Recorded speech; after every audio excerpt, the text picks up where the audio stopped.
Good morning, everyone. For those who are based in Sydney, the traffic wasn't too bad, right?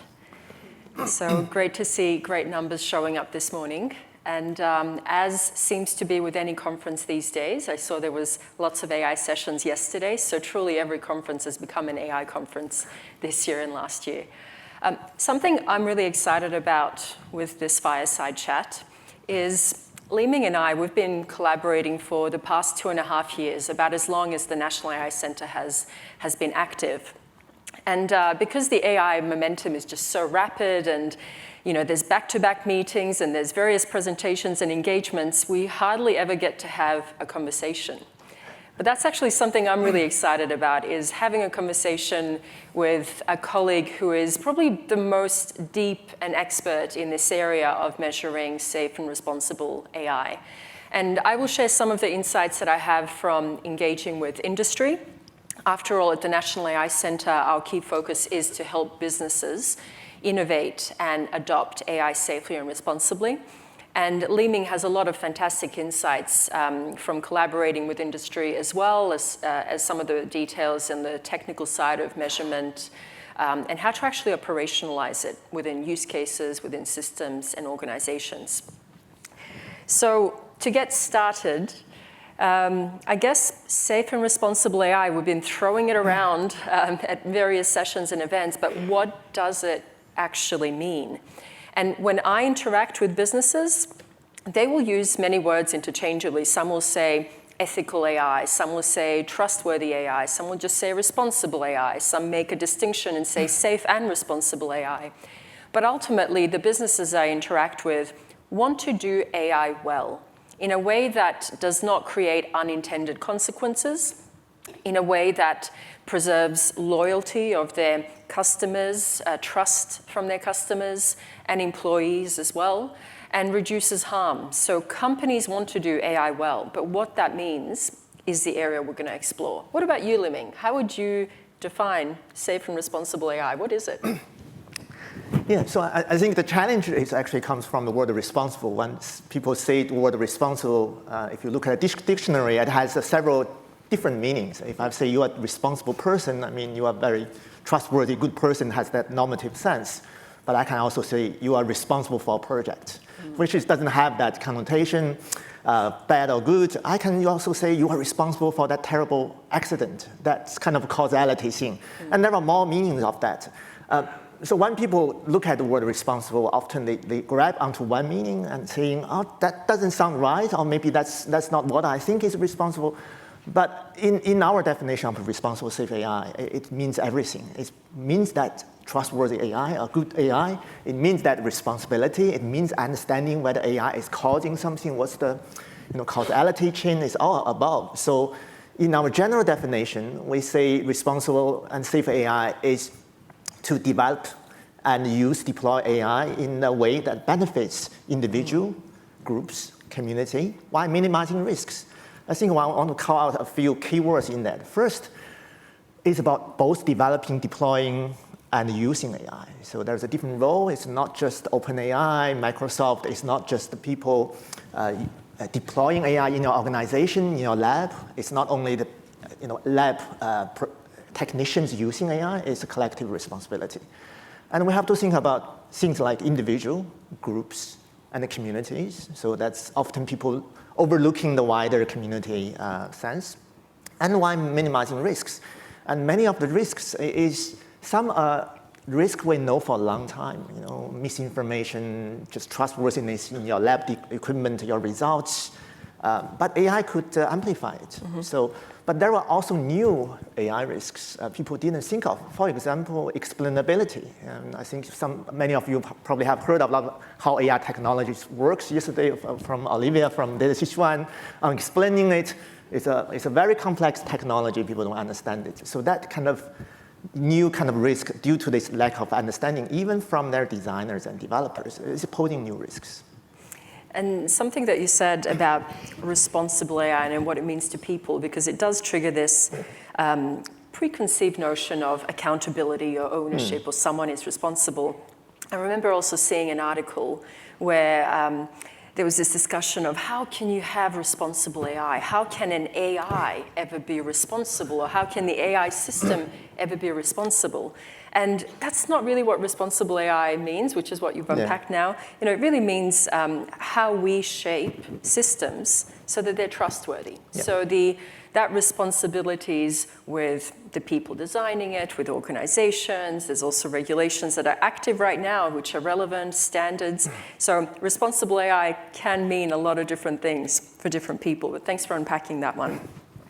So you already started touching on the fact that individuals care about this, community groups care about this. Can we unpack a little bit more just the various stakeholders who are really vested in the safe and responsible AI interest and movement? Because AI can create a lot of fantastic impact.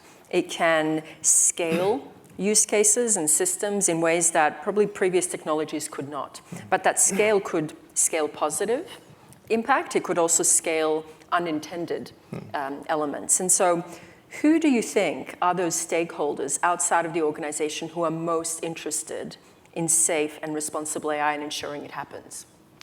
Yeah, so maybe we start, if we're talking about people outside the organization, obviously any organization, you have a board, you have probably shareholders. However, we have been moving from shareholders to stakeholders, but of course shareholders are investors, so maybe the number one thing is investors, and actually CSIRO recently did responsible AI through the lens of ESG, environment, social, and governance, for investors. If you are an investor, you're an institutional investor, what do you care? So investors definitely is one bigger category, but moving from that shareholder investor point of view to stakeholder, there are the users of the AI system. And remember, if you're a doctor and if you're a medical professional, you're using an AI to make predictions, diagnosis, that they impacted the subject of that. So the user could be the doctor, but the impact subject is the patient. So those are the stakeholders also very interested. And as I already said earlier. So those affected by outcomes from AI systems, not just the users. Yes. But users as an individual, if you are a user of ChatGPT, of course you are the user, you are also being affected by it.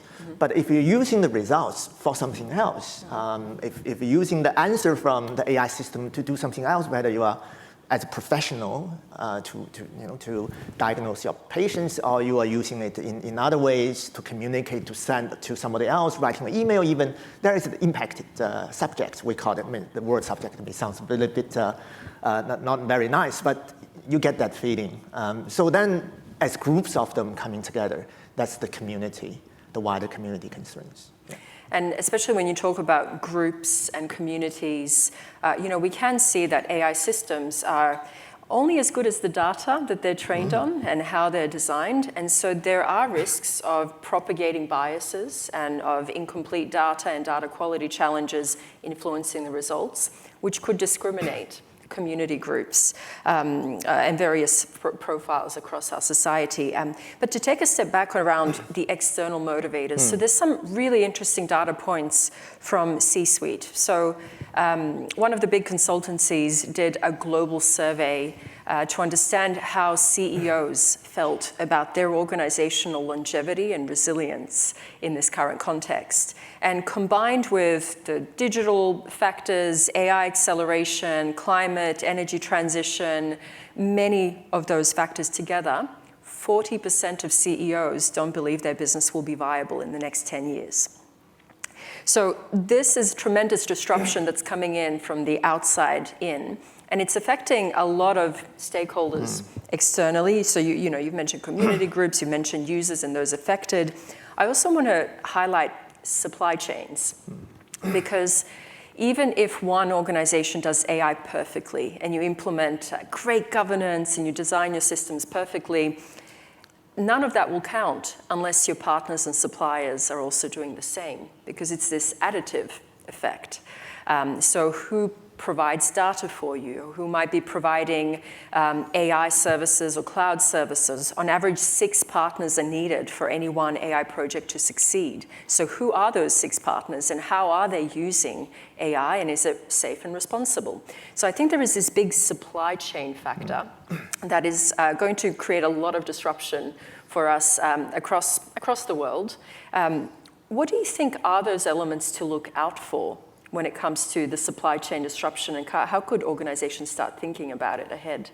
Yeah, that certainly have changed a lot. I mean, in the past, in 24 months ago, probably, I think when people think about AI is, I want to use AI, I will collect some data, and it's probably my operational data, my data that I own and I generated, maybe I probably source those data.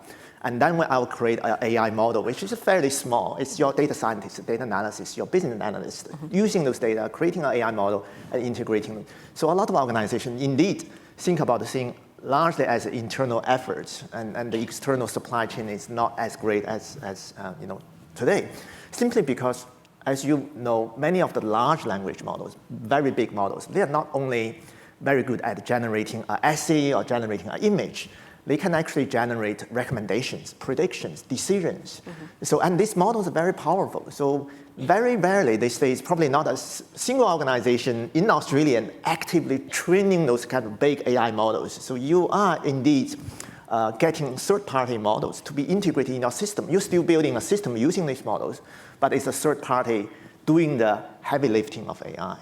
And many of the companies need to ask the questions, how did you train your AI models? Where is your data? People read the newspaper saying lawsuits around whether those AI models have been trained on unlicensed data. What about the copyright issues? What about the creators, the artists who have produced this original data? So those questions are very important questions for responsible and safe AI, not only because you need to be ethical and responsible in terms of sourcing the data, doing the right training, but also it could be a reputation risk for yourself if you're not asking the right questions. Yeah, and you address the technology aspect of it. And again, as we use the supply chain focus, there are so many more things to consider in addition to the technology. So as I shared, 1/3 of Australian businesses are needing 6 or more partners in any one AI project. The average is 4.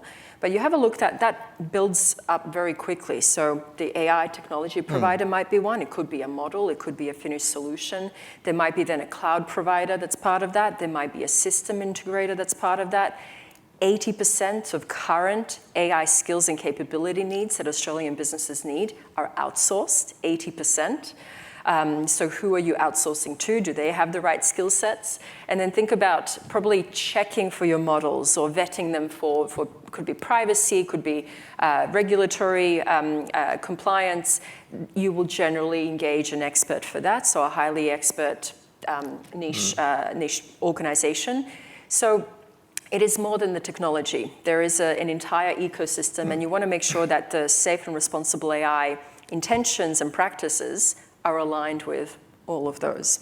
So we've gone a little bit deeper into supply chain, which kind of crosses on this external stakeholder focus, but also an internal focus of what the organization should think about. If we look at internal-centric dynamics for organization, why is safe and responsible AI so important for organizations? Because here's what I quite often hear. I hear business leaders saying, isn't it just AI solving my business problems? Why is it safe and responsible AI? Why do I have to think about responsible and safe at the same time as AI? Isn't it just too much to think about? But then if we take a step back and we have a look at the disruption that AI is creating within the organizations, there are data points that 45% of professionals are needing to be retrained by 2025. And that's next year. So that is tremendous disruption that's happening even internally to the organization.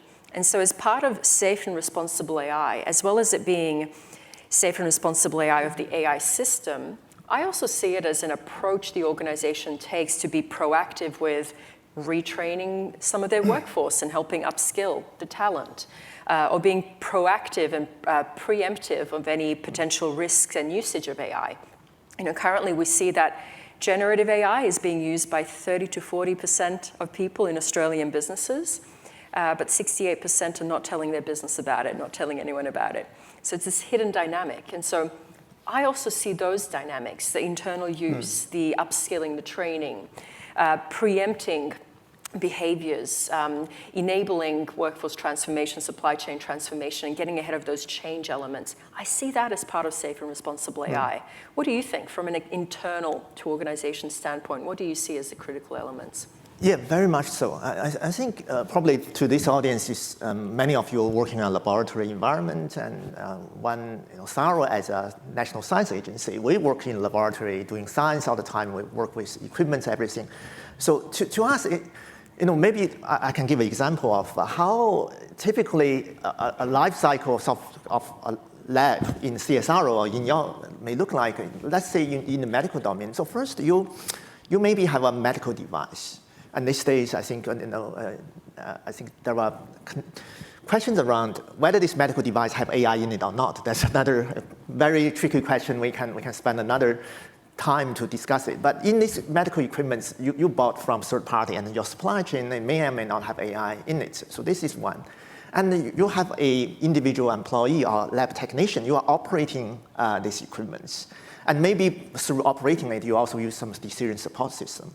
So the way that safe and responsible AI done in the medical equipment itself, upstream your supply chain, is very different from a decision support system, which giving you not just readings of a medical device, but recommendations, suggestions, and other kind of analysis. And that's another piece of software in your organization you may have developed yourself, and you maybe outsource that. Then the individual, which may need to be trained to use this AI-based system, is another one. And then after you produce a results, whatever that test result is or other reports, you have to check the products, the system, that the generated results from human and AI collaborating, the quality of that. So there are different ways of doing that. So the individual, of course, it's a very important one, upscaling them. And we know how do we test doctors. We let them pass exams. And today there are people saying AI is just like a smart intern. It's like a human. And you read on the newspaper and the research papers, they subject AI to medical tests. And the same exactly tests that doctors go through. But also we know how to do traditional software testing and system testing to do that. So I think all those elements, this is simply because we need organizational processes and the management to be right. We need the technical processes to be right. We need the professionals to be uplifted. Then we need the products and services to be certified. These four different types of things, one is come to certification, actually, not necessarily in a single community. I think this community probably have the vast amount of knowledge of how to do that integrated approach. But I think the integration is really important, not only looking at one aspect of that. And maybe before we get into tangibles of then how we could measure whether those things are happening, I'd like to go a little bit deeper into two areas, boards and what boards are doing about this, because I think you've done some really interesting work with Alfinity Investment around evaluating an organization's AI in ESG and risk profile there. But the other one, and you touched on this, which is thinking of generative AI as an intern. I think it's just the right at the surface of this very big topic, which is around automating manual processes and workforce and job transformation. And I have to say that when I talk with business leaders, I'm often struck by the oversimplification on the outside of what this potential automation looks like and the reality of what it might look like for a business. And I'll give an example. There's lots of reports out there around some roles being potentially more exposed to generative AI and more able to have tasks within that role automated, whereas other roles are more insulated from generative AI effects. And look, we are all going to be using AI in various forms, so all of our work will be transforming in the next couple of years. But I do see it as oversimplification right now. I'll give an example. I saw LinkedIn publish a set of roles that might be at higher risk of automation, then roles that might be augmented, and then roles that are insulated. And as an example, it has roles such as an editor and a writer as roles which have a high degree of function that could potentially be automated by generative AI. But then it has a marketing manager listed as a role that is insulated from a generative AI. And on the surface, that looks very, clear and black and white, but that's not the reality for businesses, because businesses will never just hire someone without experience of first writing and editing and strong storytelling into a marketing manager role. So there is more to a role than the function it performs. There are also pathways that role has in terms of career development, in terms of bringing talent into the workforce. I've also heard of an accounting organization here in Australia who ended up automating some of their manual processes and inadvertently ended up reducing the graduate entry roles and then just dried up the talent pool for the next more senior accountants at their organization. So that is not in alignment with what the business wants. So maybe we can talk more about how are you seeing that workforce transformation and roles potentially shifting? Because I'm not sure it's as simple as what we're seeing in the reports that are out there around this role will be automated and this role will be more insulated. I don't think it's as simple as that on the business side. How do you see it? Yeah, exactly. So I think, traditionally we say a job is composed of a set of tasks, and then certain tasks are very boring, and we want them to automate it, and other tasks are very interesting, and then people joke around, I'm waiting for the day that AI can wash my dishes and clean my room, but I see AI, and then I can spend time of creating novels and arts, but it appears to be the reverse, that now AI can write poems and arts. So there are a lot of surprising things that AI can do better or comparable to human these days. So I think the very important thing is to have an experimental kind of mindset. And we are scientists, we experiment all the time. So rather than perceiving, have preconceived recognition of AI is good for this, it's best for our organization to test that, to work with that, to see which part of the tasks can be automated and being impacted. And importantly, when you automate a piece of task, you take an agency away from it. Are you willing to take that agency away from you? Are you willing to embed that kind of decision-making into that piece of software? Sometimes it's good because humans also have biases. We want to remove the bias. We want to have a standard way of doing things. We want that standard probably embedded in some piece of rules that can be executed by AI. But other times, we know any rule is not very, there will be context that will break the rule. But how do you flag those contexts? How the human agency and decision-making and criteria assessment can be injected back to that particular thing. I think from a accreditation, certification, assurance point of view, that's probably a question this audience have thought a lot about. And I think the AI community can learn from that, from a job point of view, of course, but through experimentation, through the understanding of where the decisions are made and where the human agency should be best placed. And leaning into that experimentation, we had AI month last year in October, November. We straddled 2 months, so it was AI 2 months. And we saw several organizations do an all-of-company training in AI, and some do all-of-company hackathons in order to experiment and learn and find new potential use cases. Moving on to the board question, and you did some work with Alphinity Investment, you found some characteristics or actions that the organization was doing that actually showed them as being more advanced in safe and responsible AI. Do you want to share some of those? Yeah, of course. I mean, the report is online. You can read, just search responsible AI through the lens of ESG on CSIRO, you can find them. So some of the interesting things is observation we had is companies who are already very good at governance in general and governance at environment, social, and governance issues are very good at responsible AI. It's not a surprise because if you know how to make sure your organization is well governed on other kind of risks, you can take AI risks in And that's a very important message we don't want to send. We don't want to have silos of risk management. There are so many risks these days. You don't want to say, I have a division managing cybersecurity, another for privacy, another for HSE, health and safety, another for reputation, legal, and here comes AI. We have an AI risk officer, we have an AI risk committee, and they all kind of working on the side, and often you're competing for resources. So the integration of is very important. If for organization already integrating your risk management at the board level into a coherent narrative, you can put AI through that. Of course, AI is special, so the report highlights some of the unique AI-related indicators, metrics, and things. But at every level, board level, CEO, executive level, and the middle managers and the technicians level, they all have their accountability and responsibility. I think the very important thing in this report shows that linkage along those things are very important. It's one thing for a board to ask a question, do we have a process to govern these risks? And somebody says, yes, we have a process. Then you say, I'm satisfied. My board duty has been discharged. Without worrying, what is that process? What about the quality of that process? I think the assurance of that process itself, what it is.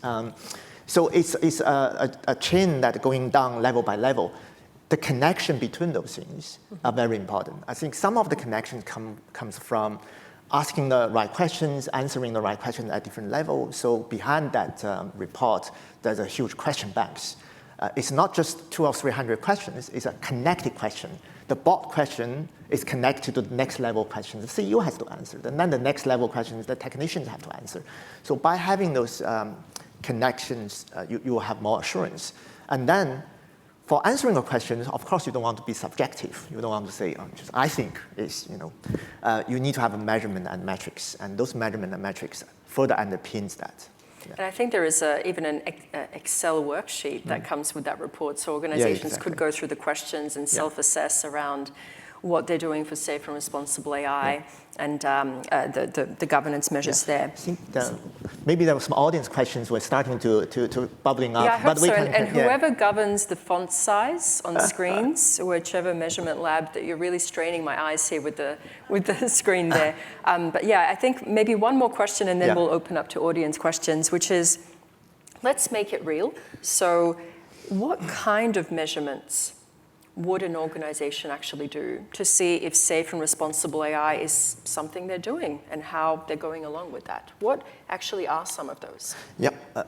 Again, I think depending on what sort of the level you're talking about. So the board certainly need to make sure that the risk management process are there, the right governance are there, the right questions are asked for their suppliers, incident database. So in there's the board questions. Then for the engineers, there is the process questions. Many of the audience here would be very familiar in the lab environment.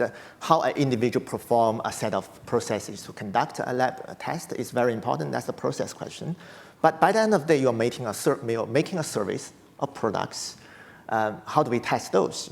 There are different metrics for biases, for safety, for security, for privacy. There's a lot of those metrics you can use. And the important thing is to combine all this together to form a very robust measurement. Yeah, and I think that some of the insights from the Responsible AI Index are very revealing as well.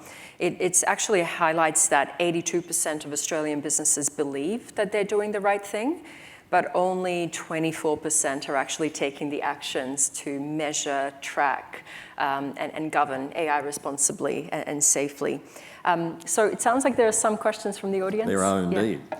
Excellent, thank you, folks. And I'll leave you to decide who's going to answer. But the first question is it necessary to inform customers when AI is used, in part in generating a result, advice, diagnosis? So that touches on transparency, and actually it is through the work that Li-Ming and I have been doing, this has been coming up as currently a best practice, but is also being considered as part of the mandatory guardrails that might be happening in Australia. It is best practice to be transparent with the users and those affected by AI systems, but transparency is not the only element.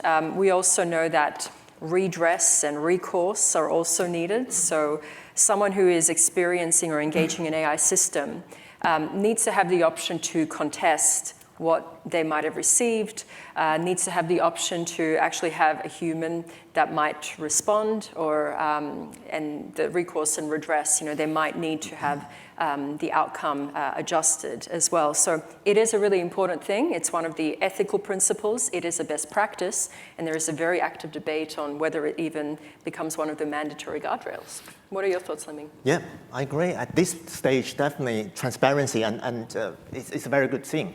But I think there are also arguments around transparency is kind of a symptom of mistrust. It's like, if I don't trust you, I will starting to ask a lot of questions. You probably, if you trust your doctor will tell whatever you believe it. If you don't trust it, you probably say, why are you doing that diagnosis? Which paper you are based on? I searched the internet, and what about you? And tell me all the decision-making processes you have done that diagnosis. So there is always an element of, whether it's AI or human, after you truly trust it, maybe the transparency can be relaxed a little bit. If you are not trusting very much, you certainly should ask the questions, and that asking itself becomes a kind of guidance or putting more responsibility and accountability to the original human or AI. And I think one element that will inform this is probably the risk profile of the use case. Especially in some of the higher risk use cases, there might be more of a need for transparency. Some of the lower risk, like, for example, what my Netflix recommends to me, maybe I don't need the exact details disclosed there. But in the medical scenario, maybe that is where I would need it. In fact, my team is currently working on the AI safety standard. And as part of that, within that is a voluntary watermarking and labeling process, so that organizations are disclosing watermarking or labeling when they're using AI systems. From Anonymous, you said organizations will need to upskill their personnel so that they can use AI systems effectively. The question is, what sorts of skills would be important to start with? And there isn't just one skill set, or we're not all going to become data scientists. That's not the point either. It's actually quite a range. So what I see as quite effective for organizations is to have some kind of a business level overview of what is AI, what are the use cases, to enable you to be able to also spot it in the world and be able to see where it could add value. So as an organization, you probably want some kind of an overview, general, what is AI and some of the AI use cases. Then a lot of the roles which might be analysts or might be working with data or insights, you'll probably want to be thinking how to increase their abilities with machine learning and almost shape a little bit more of that data science capability within your organization. And then you probably already have, some of you already have some data scientists.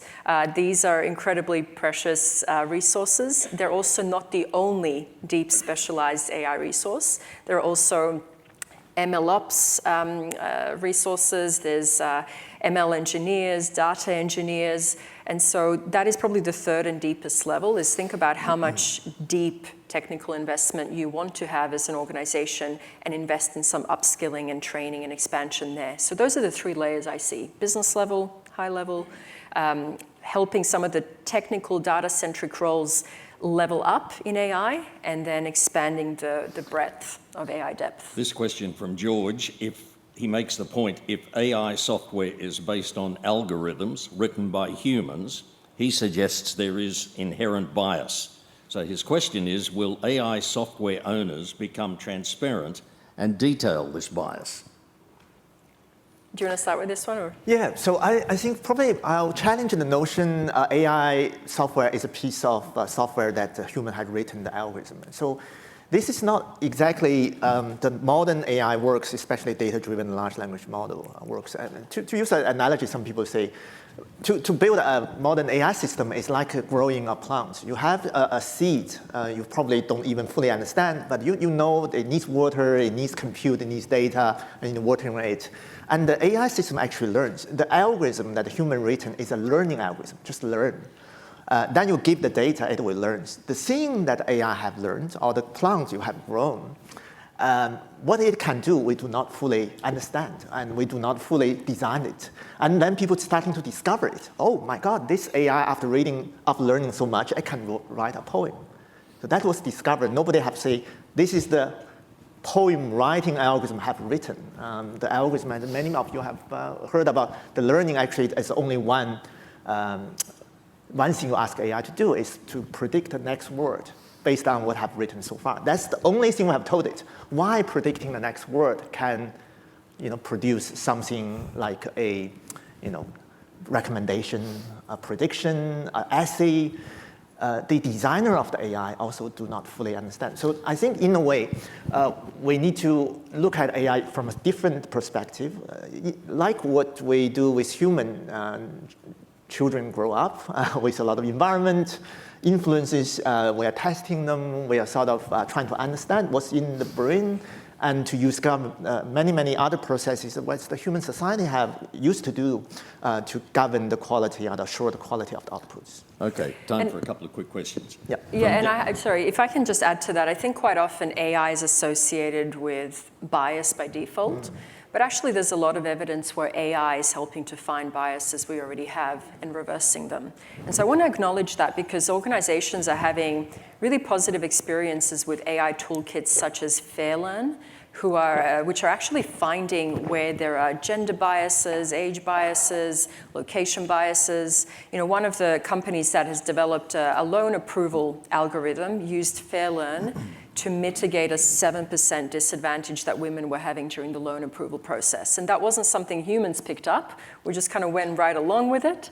But the AI system actually picked it up and reversed it. And we also have a great Australian company, Sapia.ai. They create chatbots for early stage interview processes. And they actually found that when women were told that they were interviewed by an AI, 30% more women applied for those roles. And underlying that data is that people already feel that there's bias in society, but AI might actually help us also tackle it. It's something we very actively have to shape, and there are tools to help us mitigate and catch biases that already exist. Okay, last question from Peter.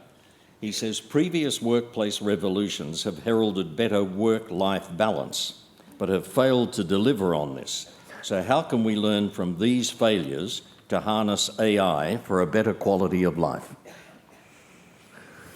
Big question. And I'm reflecting on a recent paper I read about the use of robotics in Japan in aged care, how it was supposed to take away a lot of the repetitive, manual, challenging tasks of the aged care professionals, but instead it added all these additional tasks where the human had to keep a watch and monitor the device, and so it didn't really kind of lead to much improvement there. What do you think, Li-Ming? Yeah, it's very difficult to answer a question. I think the meaning of work or the meaning of life, what people enjoy and what's important to us, it needs to be explored in the new world of AI. Again, it's an experimental mindset. Finding that right places to do it's the important thing to explore. And I would say it kind of brings us back maybe to safe and responsible AI, because I see it as three key things. One is ensuring that the technology is compliant with regulation and standards. The other one is making sure the technology is in alignment with organizational values. And some organizations do value work-life balance. Others, maybe it's not front and center. And the third one, that the technology is in alignment with the society's values. And as an example, Australia and the Pacific region are the only regions in the world who've chosen well-being as an AI ethics principle. So when globally all the countries were compared in terms of which AI ethics principles they chose, Australia and the Asia-Pacific and the Pacific region were the only ones who chose well-being. So it is more important for us. Thank you very much. Would you thank our speakers, Stela Sola, the Director of the National AI Centre, and Dr. Ling Zhu, the Research Director of the CSIRO's Data 61. Thank you very much.